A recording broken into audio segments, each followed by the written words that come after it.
Bienvenue à cette rencontre. Welcome to this meeting of the Board of Internal Economy, meeting number 25. So first thing, minutes from previous meetings.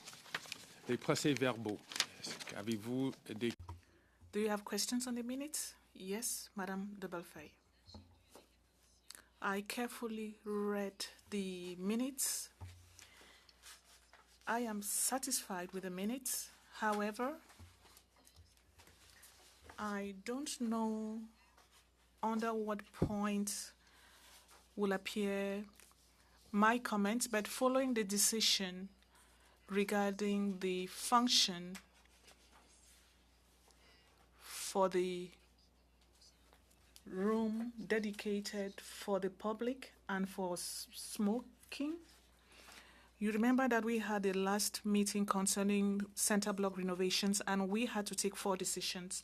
And there was a compromise decision on one, that we avoid deciding on the final use of this indigenous room.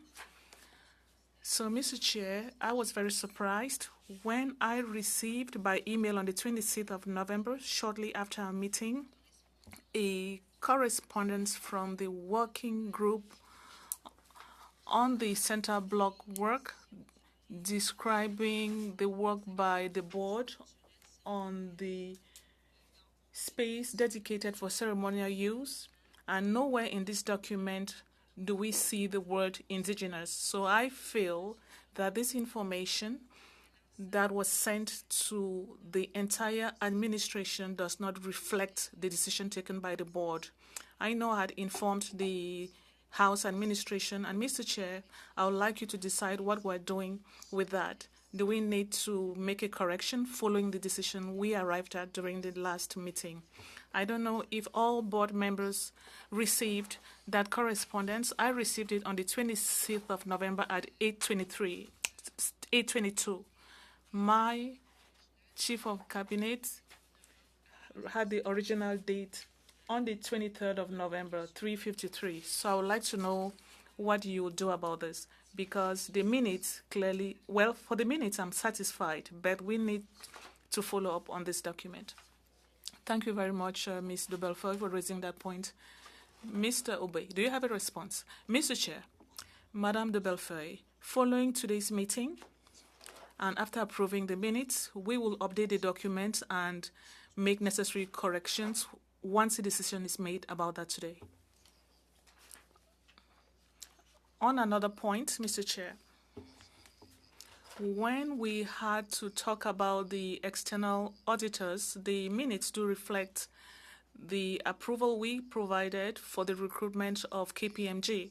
But I thought I had stated, or I believe there was consensus, that we say it's going to be the last term of the said external auditor, and I think that the minutes should reflect that decision.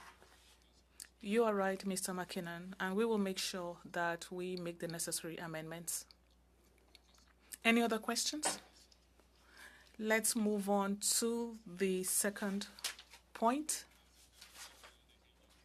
Business arising from previous meetings. That was item number 2. I think we've just raised those issues. So we'll move on to item number 3, quarterly financial report for the second quarter of 2023-2024. I'll ask Mr.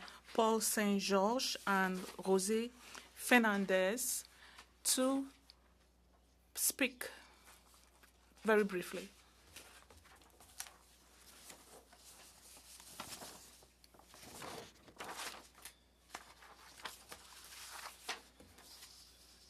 Thank you, Mr. Chair. I am presenting the unaudited quarterly financial report for the second quarter of 2023-2024. I attest to the accuracy and reliability of the information contained therein. On the 30th of September 2023, the net operating cost of the House of Commons amounts to $341.4 million.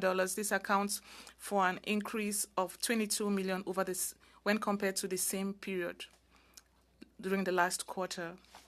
Reflects inflation as well as initiatives, salaries, and other adjustments approved by the Board in 23-24.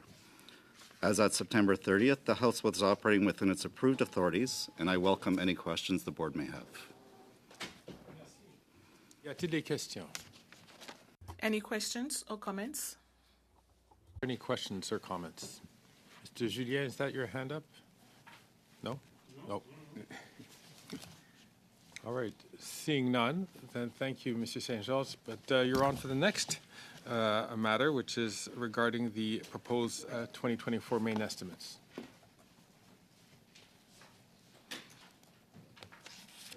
Maintenant, le budget principal. I am now presenting the proposed House of Commons main estimates for 2024-25 for your approval. It should be noted that this budget corresponds to initiatives and methodologies approved by the Board, to legislative provisions and readjustments prescribed by the Treasury Board. The House has to prepare its budget forecast and forward them to the Treasury Board to be tabled together with the Government of Canada's main estimates. It was agreed that the budget be presented to the Treasury Board no later than the 14th of December 2023. The proposed budget amounts to $623.6 million. This represents an increase of $26.5 million over the 2023-2024 main estimates, an increase of 2.4% before salary adjustments for previous years. The table on the screen is divided into four main categories. In the first category, the Board approved initiatives amounting to $3.9 million. These are listed in lines 1A to C. For example, funding of $3.6 million was approved for the Life Cycle Management Initiative presented to the Board in November.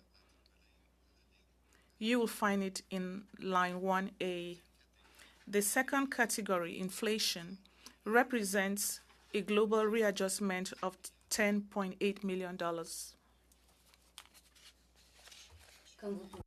In accordance with Board-approved methodology, annual adjustments to the office budgets of members and House officers, the constituency office budget, and the travel expense account have been made based on the adjusted consumer price index.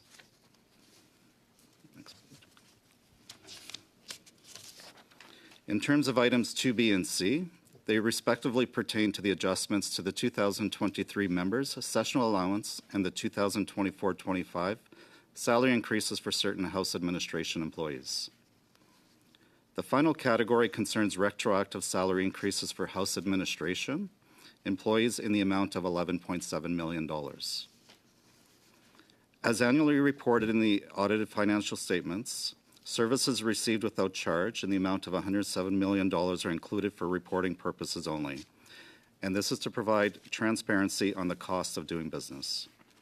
This amount does not impact the House appropriation and will not be included to the Treasury Board, but will be included in future quarterly and annual reporting.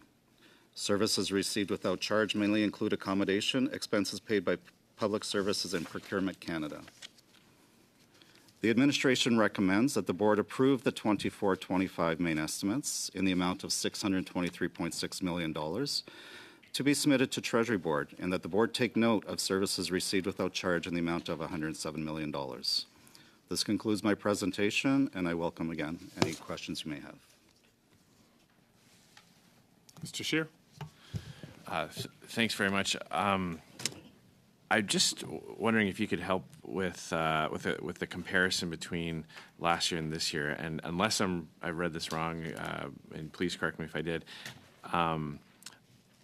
last year's budget referred to the number of employees, and I understand that this year's presentation refers to the number of full-time equivalents.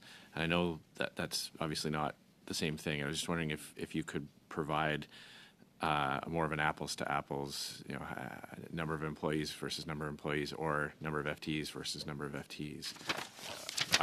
If you don't have that at your fingertips, if you can maybe provide that to the Board. Thank you for the question, Mr. Chair.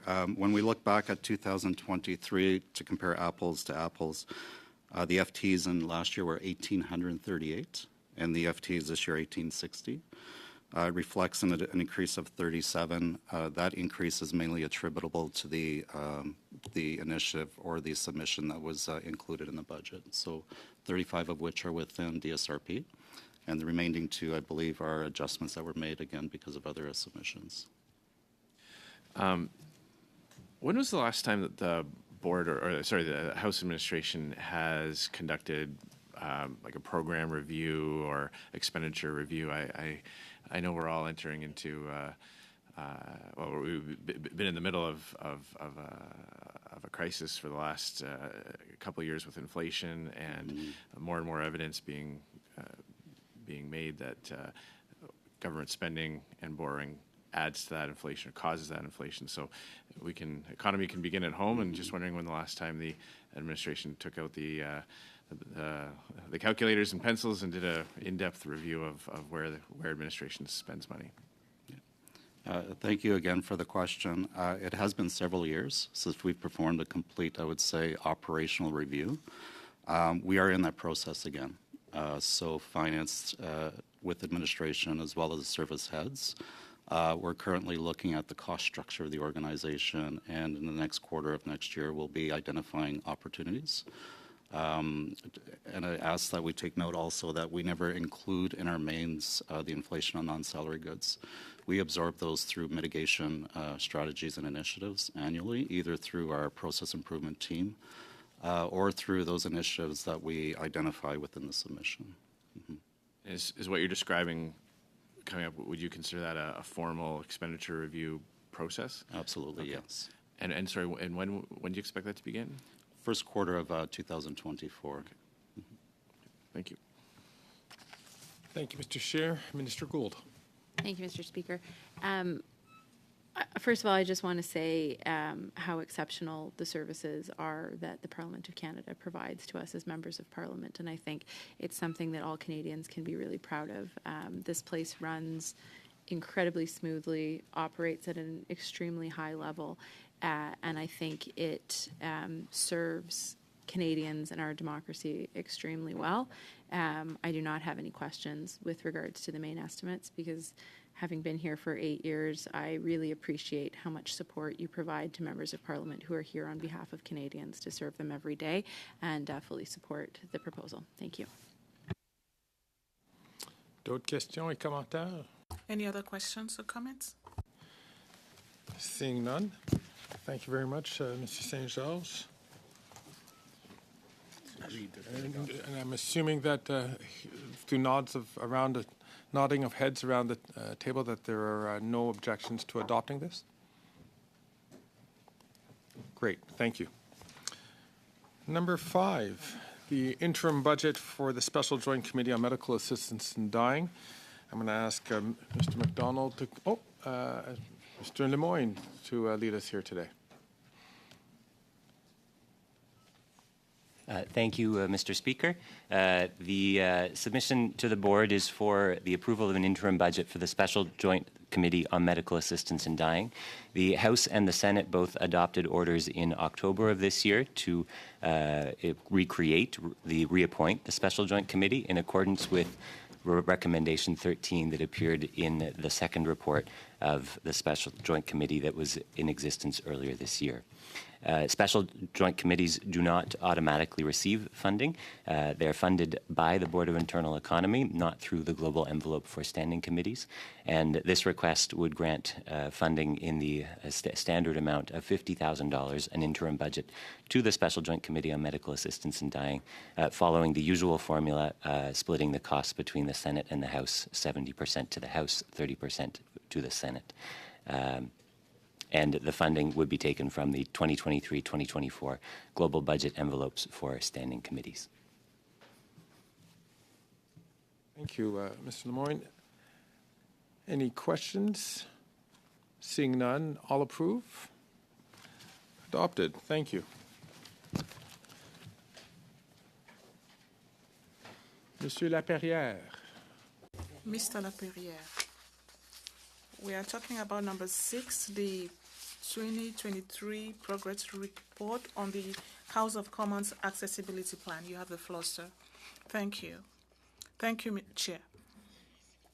I'm here to briefly present the progress report on the implementation of the House of Commons Accessibility Plan and answer your questions. The Board of Internal Economy adopted the House's Accessibility Plan in November 2022. Pursuant to the Accessibility and Regulations Act, Accessibility Act and its regulations, a progress report including consultation that took place and feedback received by the Accessibility Secretariat. I'm happy to report that the House will be able to complete the 14 initiatives that were planned for this year, as well as advancing the work schedule for 2024. Some highlights of these accomplishments include the deployment of and testing of a live captioning solution for visitors in the galleries, the development and launch of 2 training modules for MPs, their staff, and House employees, one on general accessibility awareness, the other one on accessibility customer service, improvement to the accessibility of House of Commons website, including almost 300 days of development dedicated to this effort. Et en partenariat avec Travaux publics, nous avons And in partnership with Public Works, we have continued to make accessibility a priority in projects for the rehabilitation of the Hill, particularly when it comes to Center Block, and a launching of a central call center for MPs and staff, extended hours of service, in-person meetings, and a portal for online applications. Merci beaucoup, Monsieur Laperrière. Monsieur Julien. Thank you, Mr. Laperrière. Mr. Julien. Monsieur Julien, suivi par Madame. Mr. Julian, followed by Ms. Finland. Thank you very much for the work that is being done. I have 2 questions. First question. Members of the House administration who are disabled and who need accessibility, the number. That's a question I had asked before, and there was no answer. We hope this year we have a better idea. Secondly, when it comes to the Hill, if there are people who have questions about accessibility, the third thing, it's one thing to come up with an accessibility plan. It's something else for disabled people in the world to be aware of that. So for people who may have tried to visit years back, there was no access. We do recall that some disabled MPs had to be transported between their offices and the House of Commons. So the fact that we are paying more attention, we are making progress on accessibility is something good. But how is this communicated throughout the country?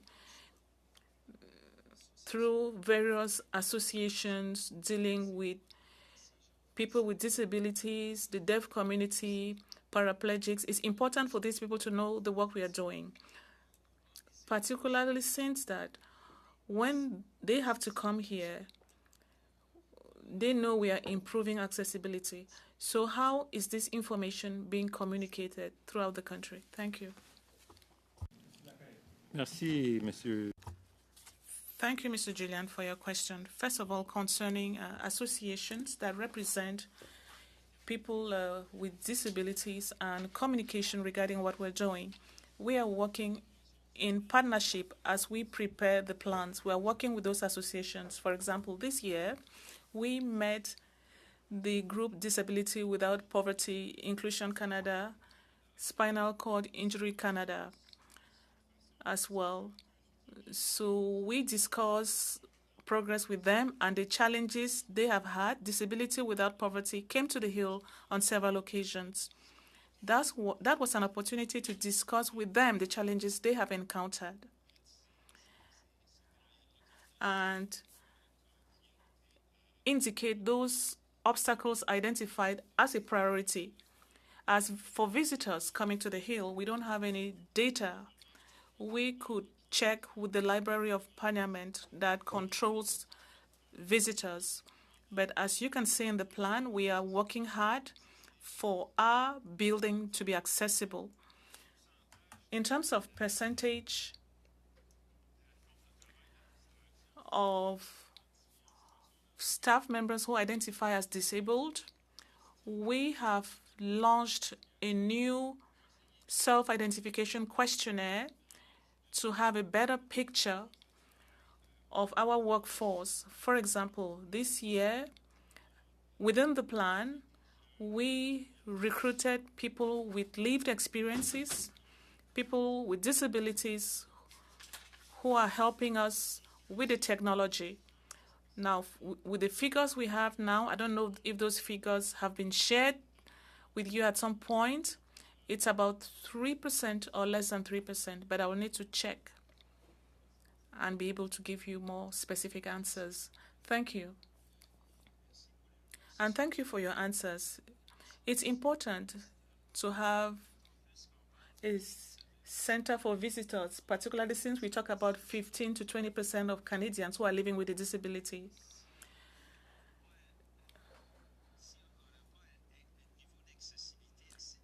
If we don't have the appropriate accessibility and visitors come below that threshold that we need to establish, it's going to be a problem. There are also people who are homeless throughout the country. These are also people dealing with some kind of disability, so that should be a priority. Thank you very much for your report.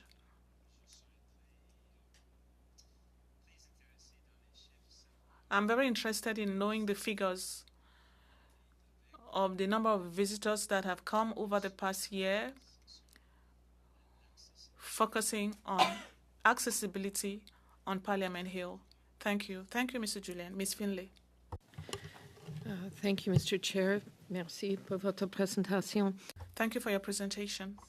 Kadu was named as Canada's first Chief Accessibility Officer in May of 2022. I'm wondering to what extent she has been consulted or been involved in your work. I met with her in March 2023. We had a good discussion on the plan. She had positive feedback for us, and we committed to work together and keep that connection ongoing. So you've had one meeting? Yes. In a year and a half of her tenure? We started in February. In last year, the plan was adopted, so it's been a year now, and she was in Ottawa in February, so we had a meeting with her, presented the plan, and some discussion, and I think it's part of our work of continuing our consultation with different actors to get feedback and work with her. Well, in that, Canada appointed a Chief Accessibility Officer, someone who herself is in a wheelchair and has had a distinguished career in British Columbia politically, but is herself someone who deals with a disability. I would think a continued, maybe more robust dialogue with that person who is designated for that purpose might be in order. Merci beaucoup, Madame Finlay. Et si je peux... Thank you very much, Ms. Finlay. Let me ask you a question following Mr. Julian's question. There's going to be a survey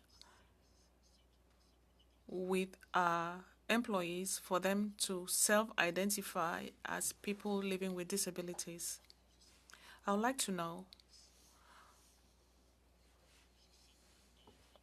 I know that for other sectors, when we talk about equity, there's always a question of finding out whether people will really self-identify. Are we going to use all means possible to encourage the participation of all our employees and people with disabilities to self-identify. Thank you, Chair, for the question. This is going to be a questionnaire that deals with all forms of diversity. People have to self-identify. People have to be aware. There's going to be a campaign to promote self-identification. We just launched the new questionnaire in November. There was one before, but the new questionnaire uses good practices, and we are increasing categories and descriptions, generally speaking. So I just wanted to clarify that it doesn't have to do only with accessibility issues. A promotion campaign is on the way. Thank you. Any other questions? Mr. Belfry. Mr. Chair, I don't really have a question, but before we go in camera, I would like to make an intervention. Is it on the, we're now on the budget. I will wait. When we go in camera, please give me the floor. I have a message to share just before we go in camera, if possible. Thank you very much, Mr. Laperrière. Everyone agrees with the adoption of this report? Thank you. Now, Mr. Leblanc.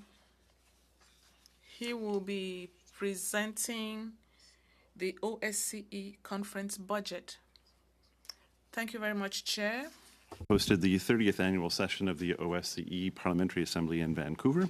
Delegates from 49 countries attended to debate and pass resolutions on a variety of topics, ranging from Russia's war against Ukraine, to migration, to plastic pollution, to artificial intelligence. While the conference itself was a success, several factors contributed to the total budget approved by the board and its equivalent in the Senate being exceeded. I want to note that this is a very unusual occurrence, since the conferences that we host are always delivered within the funding provided. And indeed, the typical budget utilization rate for conferences is around 80%, with surpluses returned to the Consolidated Revenue Fund. The OSCE Parliamentary Assembly annual session faced a few unique and unprecedented challenges which have resulted in a substantial deficit in the conference budget. Comme c'est le cas pour toute conférence organisée. As with any conference that Parliament hosts, there was an obligation for us to reserve blocks of rooms for conference participants at a variety of hotels near the conference venue. In order to hold these rooms, the administration signed contracts with 5 hotels, guaranteeing them a certain level of revenue. As is typical with reservations of this scale, contracts provided for certain penalties to compensate the hotels if a certain level of take-up was not achieved. The liability for this accommodation cost is transferred to conference participants as they reserve rooms. Every conference budget includes an amount for attrition penalties, typically $15,000 to $20,000, in case agreed upon occupancy thresholds are not reached. In this case, attrition penalties were way above the typical amount, in part due to lower than expected attendance at the conference, but also due to many delegates choosing to stay in other hotels further from the downtown core.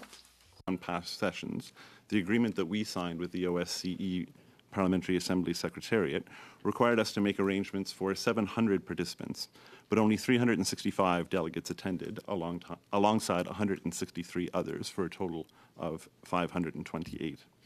Already this is 25% lower than what we were expecting. Compounding this was a decision by about a third of those participants to stay at other hotels some distance from the convention center and not in the hotels where we had negotiated for the conference. This is a phenomenon that we've never encountered before, though perhaps it could be explained by other parliaments feeling similar pressures to our own associations, where they are attempting to stretch limited budgets further in the face of rising travel costs.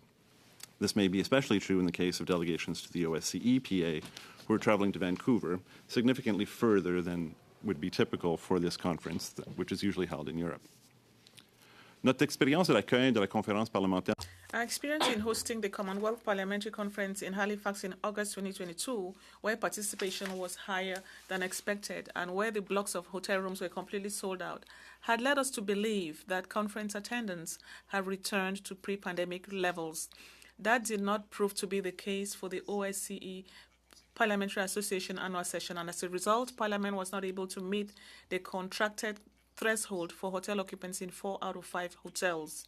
While we were able to take a number of steps to reduce our overall liability, and these measures are explained in the briefing note, the remaining combined penalties at these hotels were for 1,400 room nights valued at $596,000. Associated with technical and audiovisual support at the Vancouver Convention Centre were higher than forecast. As has been noted previously in relation to conference budgets, consolidation in this industry has led to increased costs for event support at all conferences. And this was the second contributing factor to the high cost of hosting the annual session. There were, however, cost savings in other areas of the budget, including large categories like salaries and meals and hospitality, but these were not significant enough to erase the uniquely high level of attrition penalties and the additional audiovisual costs. Thus, the conference finished with a deficit of $649,000, which we anticipate being able to absorb from within existing funding. As within all interparliamentary budgets, the House of Commons is responsible for 70% and the Senate responsible for 30% of this. I want to emphasize that my team and I and our partners recognize the seriousness of these cost overruns, and I want to reassure the board that steps are being taken to avoid incurring significant deficits in the future when the Parliament of Canada hosts conferences. While our room to maneuver and negotiate more favourable contracts with major hotel chains in popular markets at peak times of the year is perhaps somewhat limited, we're working closely with our material and contract management staff to identify areas where improvements can be made. We're also being much more conservative in projecting the participation at conferences, given the vastly different experience that we've seen in the last two that we've hosted. And while we've always selected a range of hotels of varying levels to offer to delegates, we'll be more sensitive to the fact that many participants may put cost ahead of convenience in making their selection. Alors, je vous remercie de m'avoir donné l'occasion. Thank you for this opportunity to explain these circumstances, and I'm available to answer your questions. Thank you, Mr. Leblanc. We have 3 questions so far, starting with Mrs. Finlay. Thank you, Mr. Chair. Well, I think this is a disastrous waste of money, quite frankly. It's hundreds of thousands of dollars wasted. So I have 3 questions. With the Vancouver conference, has the parliamentary wing of the Organization for Security and Cooperation in Europe ever met this far away from Europe before? They've met in Toronto previously, the last time that we hosted. Okay. That's still 4,000 kilometers away. I know because I go back and forth every week how far it is. So this was an exceptional thing to hold this particular conference in Vancouver. And I understand that Dr. Fry was the chair, but I also note that Dr. Fry appeared before this board in 2018 and 2021 to request approvals to host this conference.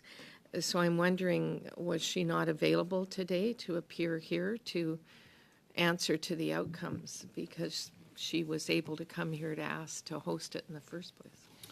That's a decision that we made. The cost overruns aren't the fault of the association.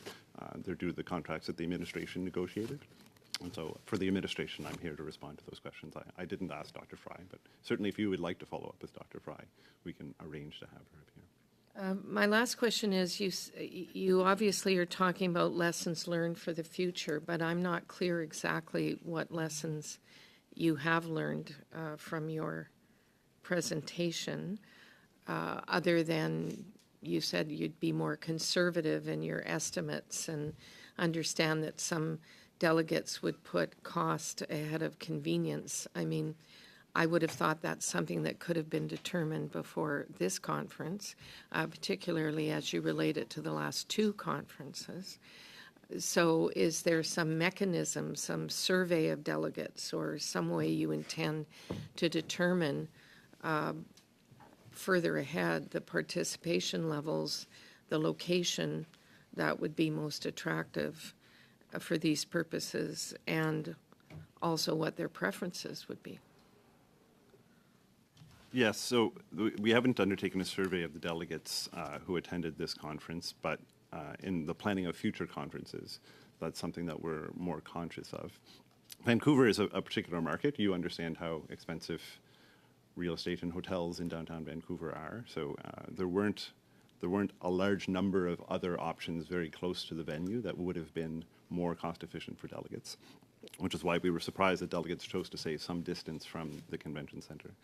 In terms of future things that we are looking at, there are a number of measures that we're taking in relation to conferences we're hosting next year in Montreal, which include making sure that conference participants have greater liability for rooms that they may reserve and then cancel. There are a number of delegates who had planned on attending the convention, the conference rather, in Vancouver and who didn't show up. And the liability for their rooms under the terms of the contract remained with us rather than being transferred to them. That's something we're changing for future conferences. We're working with the hotel chains and our contracting teams to be able to negotiate more favorable attrition rates and more favorable ways of calculating that attrition in the future. We're also looking at tiered cancellation clauses, which provide more flexible lead time. So that should give us more ability in the future to avoid problems like this. Thank you. Thank you. Minister Gould.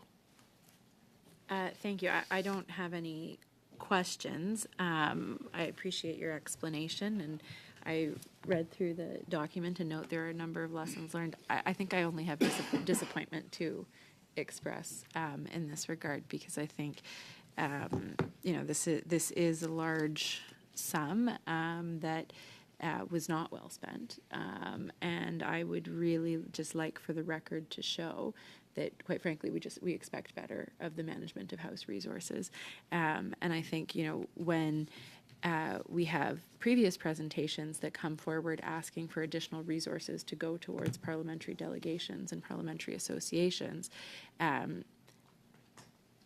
This is kind of an unacceptable situation to be in, and so I would encourage this area of House administration to learn those lessons and to do better next time.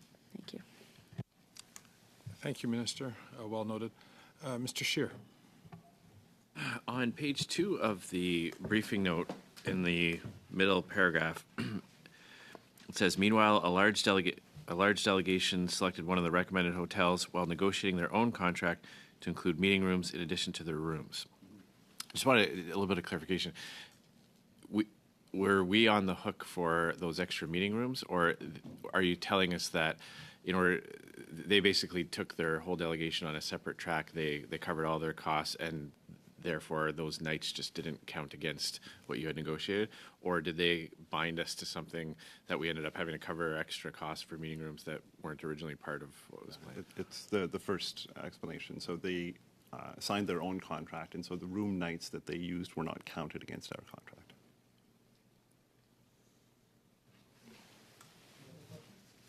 Mr. Julien. Yeah, I'm really disturbed by this. This is a massive deficit, and I just think at a time when Canadians are really struggling, I can't see it being justified. You mentioned earlier, Mr. LeBlanc, that there were rooms where the reservation was booked and the person or the delegation did not show up. How many rooms were there where we basically paid for that reservation? Yeah, I don't think I have the exact number at my fingertips. I'm looking behind me. One of my aides has it. But I think the total cost of rooms that had been reserved by delegates and then were subsequently canceled is in the area of $100,000 of those $596,000 in penalties. Those were subsequently canceled, but you're saying in terms of us picking up the tab for people who didn't show. Okay. And then with most of the other 600,000 came from not meeting the thresholds that were part of the contract, having to pay the minimum. Now, the OSCE is a very well financed organization, over $210 million annually. It's a huge budget. What is their responsibility when Canada is asked to take on an event like this, what do they contribute and how do they provide supports when things go wrong, as clearly happened in this case? There's an agreement that we sign with the OSCE Parliamentary Assembly prior to hosting a conference, which sets out the responsibilities of each side. And in those responsibilities, the host country is responsible for making the arrangements around accommodation. I take the point that there should perhaps be a discussion with those international secretariats about how to share potential liability in situations where for whatever reason, delegates don't choose to show up in the numbers that are expected and agreed upon. But the agreement we have with the OSCE Parliamentary Assembly is clear that the host nation is the one that's responsible for making the arrangements around accommodation. So we get the liability for the fact that the OSCE the Parliamentary Assembly didn't show up.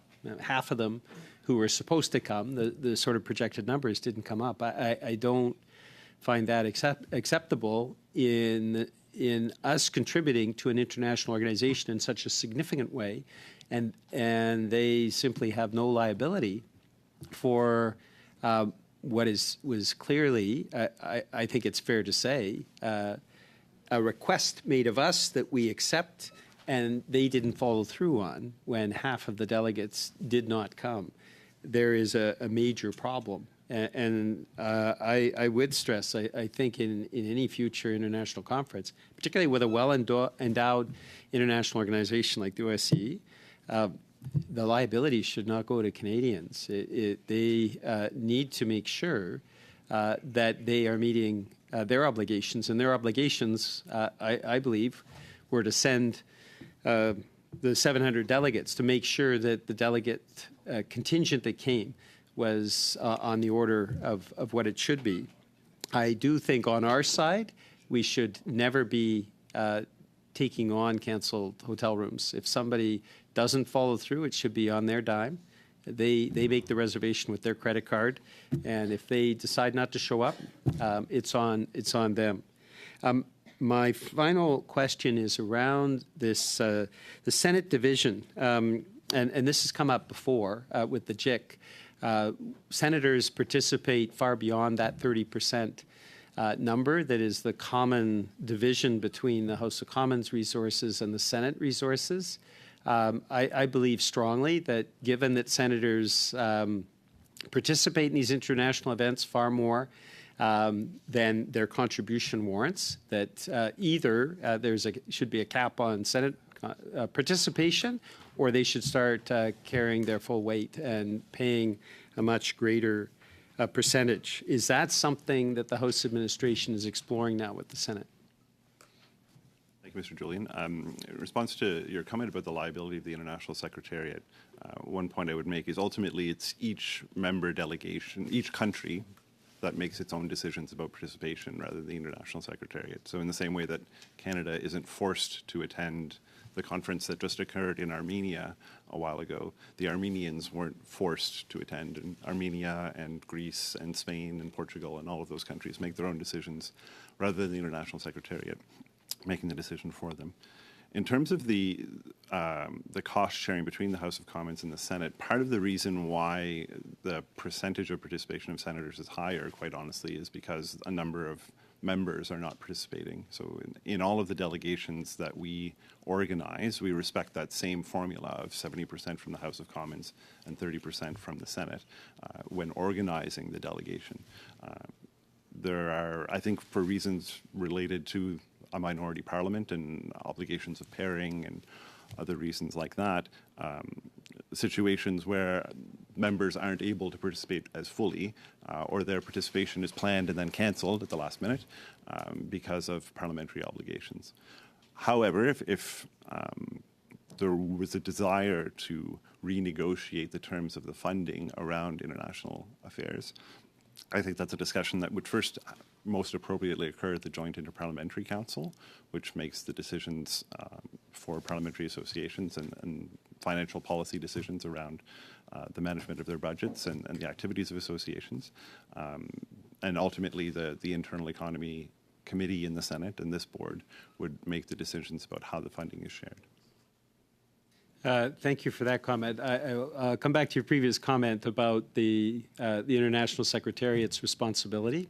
I would suggest that when the International Secretariat has asked Canada to take on something like this, that they do have a responsibility to ensure that the member countries are participating. And if they are not participating, if it's very clear to the Secretariat that a number of countries have chosen not to participate, that be flagged well in advance so that we can avoid the kind of situation that happened here. And so that is my point. I don't think we disagree.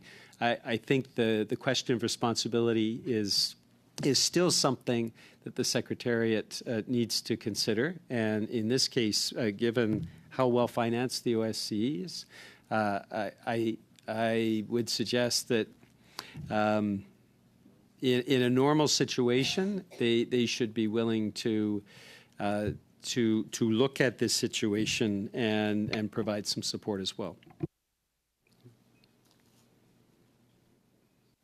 Thank you, Mr. Julian, and I'd like to thank all members for their participation. All your comments have been noted on this, and we will continue to go forward. On another item? On camera. Okay. Well, Madame de Bellefeuille has an issue to raise before we go. Madame de Bellefeuille, la parole est. Merci, Monsieur Leblanc. Madame de Bellefeuille. Thank you, Mr. Leblanc. Madame de Bellefeuille, you have the floor. Mr. Chair, could we consider that today's meeting is the last one? Do we intend to have another meeting before we rise for the holidays and come back in January?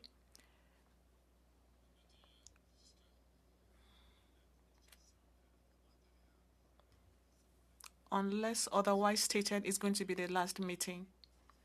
Unless otherwise stated. But I wanted it to be clear so that we could not leave here without extending good wishes for the end of the year. So on behalf of the Bloc Québécois, I would like to congratulate the new clerk who was appointed, who is coming to join the team. I wanted to congratulate you publicly during this meeting. Mr. Chair, I would also like to thank the team working with the MPs, procedural team, administration team, and interpreters who support us and who worked very hard during the last year. I appreciate the collaboration we receive from all sectors. As a whip, we receive the support we need to do our work well. So I would like to publicly thank everyone. I want to wish Mr. Jean good luck, who will be getting a new procedural clerk and administrative clerk to complete his team. I would like to underscore the exceptional work done by the clerks. Their job is not easy.